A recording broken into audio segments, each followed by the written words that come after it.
Good afternoon, TTCers. It's Leah's mom, Ty. As you can tell by the thumbnail, I wanted to do something a little different.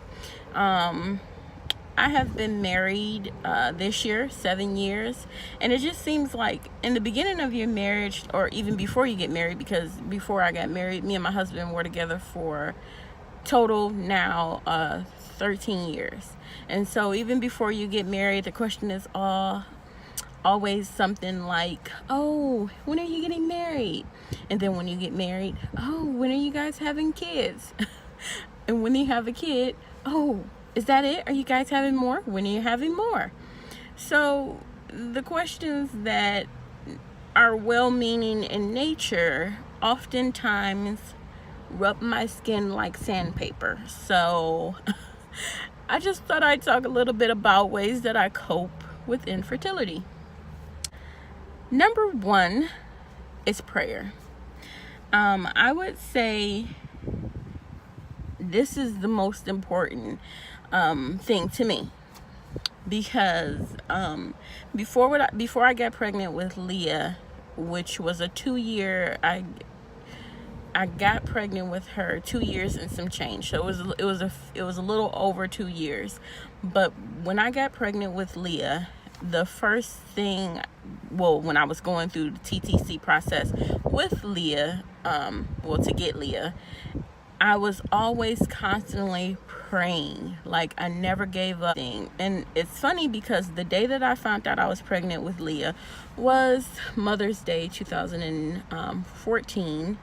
And it was funny because before I even let myself look down at the test, I was staring in the mirror.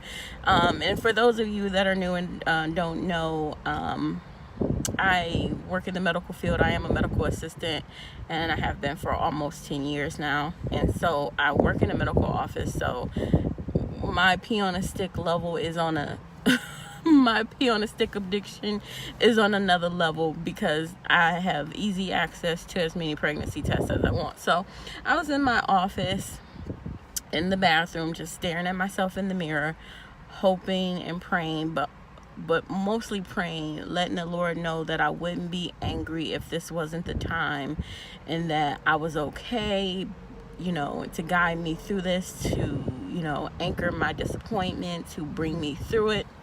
And when I looked down, there were 2 lines. And this is before I knew anything about YouTube, and I did not know there was a such thing as doing DPOs or, taking early pregnancy tests. It was literally, I took it the day I was supposed to be getting my period. And I just took it that morning, not thinking. There was no rhyme or reason why. I just took it because I knew I was supposed to be getting my period that day. I had no symptoms whatsoever. That's why I prayed before I looked at that pregnancy test. And so I never saw an REI. I never did anything. I just believed. And I stayed with my OBGYN, who worked 2 floors above me. And I felt like, she's awesome. It'll happen eventually when God is ready. And in the midst of that whole process, my mother was diagnosed with cancer. And it was super hard for me,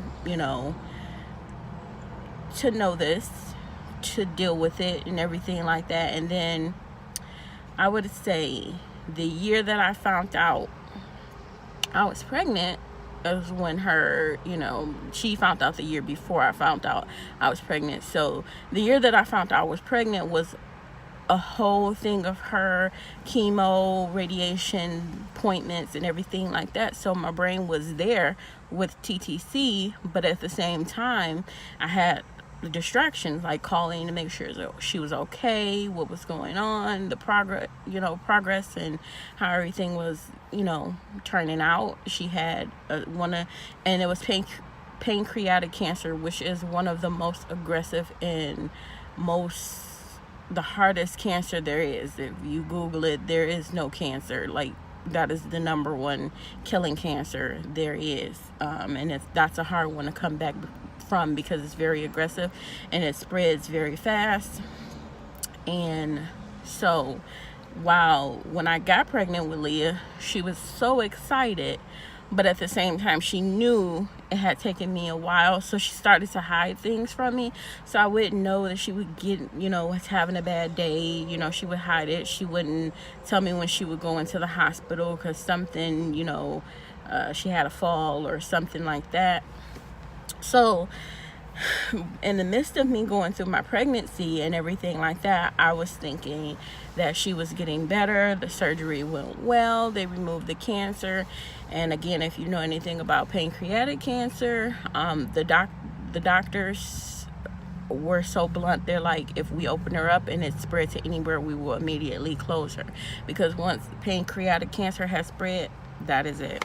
So she went through the cancer, the surgery, which is called a Whipple, came out of it fine. It was like 8 or 9 hours or something like that. Came through it with flying colors, and we thought she was getting better.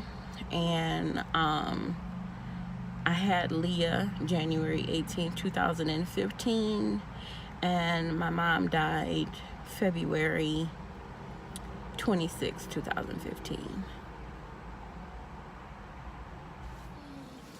Hey TTCers, I just needed a minute, sorry. And the minute took so long, I had to get back from lunch. So here I am, I'm home. And so what I was trying to convey in that sentiment is that I was a real mama's girl. My mom was everything to me.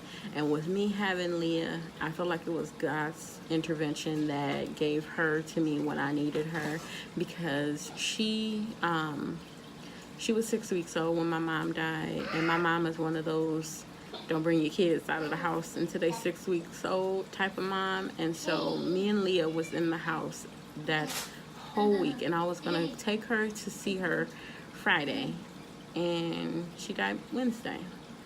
So it was really hard for me, but I wasn't able to fall apart and just go to that dark place because I had Leah.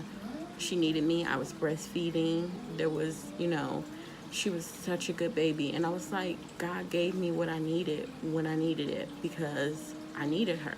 I needed someone to keep me grounded. And I definitely had my husband, but Leah grounded me in a different way that made the loss bearable.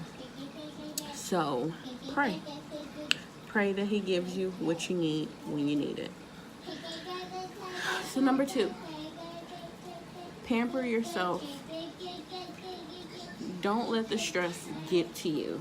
Like, I feel like every time someone would come to me and be like, oh, when are you having another baby? Oh, Leah's getting up there. Leah will be 4 in January. Are you guys waiting for a specific, like, all the questions are well-meaning, but they drive. I'm like, what business of yours is it? And when you snap, you seem like the crazy one, right? But they don't know that you've been trying. They don't know that you've been tracking, getting poked, going to doctor's appointment, missing work, all to get that baby. And then it's like when they're asking you or trying to give you advice, slapping people is wrong. So I don't do it. I have to walk away and have to remove myself from the situation. I oftentimes, especially with the older people, oh, when are you having another child? When God blesses me. Have a nice day. And I just have to remove myself from this situation because I am a child of God, and I will not put the pause on anybody. So I just have to relax, relate, release. I pamper myself. I get away. I read. I am a reader. And if I can just escape in a book and do something, try to find hobbies. I crochet. I'm really good at that. I tried sewing. I paid a lot of money for a sewing machine, and I don't sew at all because I'm not good at cutting patterns. But I tried it, and it didn't work. But I tried it. So that works. I'll tell you what doesn't work. Eating a whole bag of mini stickers. That's not right. It feels right, but it's not. And I am not gonna lie, I might have done that a time or two. I cannot neither confirm or deny. But my doctor and my cholesterol recommends that I find other outlets to put my frustration in. So I definitely recommend, if you are a person that get massages, go get your massage. If you need to find a babysitter and just sit in the house by yourself, sit in the house by yourself. Because at the end of the day, the stress does not help. So, and everyone says don't stress, but it's easier said than done. This I know personally, but I do try as a rule to try to de-stress as much as possible. So that's that. Another thing that I do is joke. Like, I like to laugh. It's comedy shows all over my city. Like, I don't know about where you live at, but I am here in Michigan, and people come to Detroit all the time. And it's always something going down at the Little Caesars Arena, and I go down there. I'm not a really big downtown Detroit type of person, but if it's to go to a comedy show, I'm there. I love to laugh, and I feel like when I'm laughing, I'm not worrying. When I'm laughing, I'm having a good time. I'm in a good headspace, and it just gives me the energy that I need to recharge and face this another day. So I definitely think laughter is the best medicine. However you get that, get it, because it needs to be done. Having a good support system is another really big help. I have my husband, of course, and my sisters, but no one understands better than someone that is a TTCer. They understand, like, of course, your husband and understand, but like sisters, friends, or friends that have no problem getting pregnant, they sympathize, but they don't understand because they haven't experienced. So you can't understand something of this magnitude. Like, they're always the, oh, it'll happen. You know, very great sentiments and very true, but they don't understand that sharing the experience, different aspects of it needs to come from someone that has experienced this. You say, oh, that OPK, I didn't get a positive OPK until cycle day 29. That means nothing to someone that does not TTC. I didn't ovulate. I didn't, or, you know, anything that deals with TTC, if it did not come from someone that is in that predicament or has been in that predicament, you kind of feel alone. So having a good support system, being on the, not the blogs, what is it called? Being on those forums, looking at other people's videos. Now, I would have to say nothing is better than seeing someone get a BFP that has been trying, even if it's been like 2 or 3 months. If you've been trying and you get a BFP, that to me is the best thing ever. I look for those videos where people are getting the BFPs, or even if they're not, because I want to lend my support. I'm always making comments because I want to lend my voice. I want you to understand that I understand what you are going through, and I sympathize.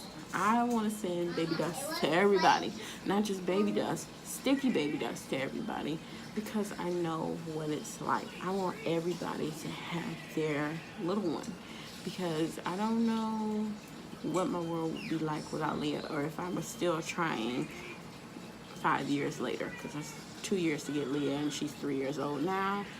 So if I was still moving 5 years, one of my coworkers had 6 years in one failed IVF and this year she got a BFP, and I was ecstatic. Like every day now that I see her stomach growing bigger, like it just makes me smile. It is not painful. It is very empowering. So having someone there to support you, to understand, get down, having someone there to support you in your time of need and understand where you're coming from is monumental. It is a world of help. So have a support system. One more thing before I go, TTCers. Another really great thing that I help cope with infertility is saving money. This is a tip that maybe some of you already know about, but I really want to let you guys in on a secret. And it's for those of you that have FSA, flexible spending accounts, with your insurance. A great way to save money, aside from buying the cheapy pregnancy test and everything like that, you're able to buy over-the-counter stuff from your with your FSA card and everything, but you can't just go into like any CVS and just buy a first response pregnancy test.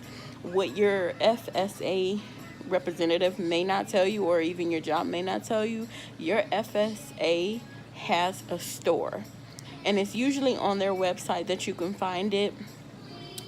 And if you can't find it, you can always call if you have it, and they will point you in the right direction. If you have this, there's a store that you can go to, and I promise you it has literally everything: Tylenol, baby medicine, adult medicine, anything that you can buy over the counter in just your local CVS, you can buy it in this store and they will ship it to you.